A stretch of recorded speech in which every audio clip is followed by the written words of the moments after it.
नमस्कार. आज मी कुठे आली आहे? राजगड तोरणा ट्रेकला. तर मी तुम्हाला ना एक छोटंसं शिवाजी महाराजांचं गाणं म्हणून दाखवणार आहे.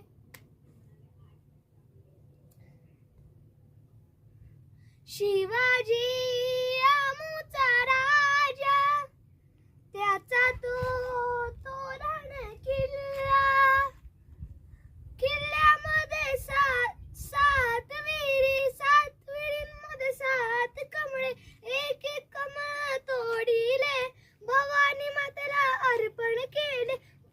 भवानी माते प्रसन्न झाली, शिवाजीला तलवार दिली. तलवार घेऊन आला, हिंदूंचा राजा तो झाला. हिंदूंनी त्याचे स्मरण करावे, हात घ्या पुढे गाणे गावे. धन्यवाद. तुम्हाला जर हे गाणं आवडलं असेल तर लाईक, शेअर, सबस्क्राईब आणि कमेंट मध्ये नक्की सांगा. आणि राजगड तोरणा किल्ल्याला जरूर एकदा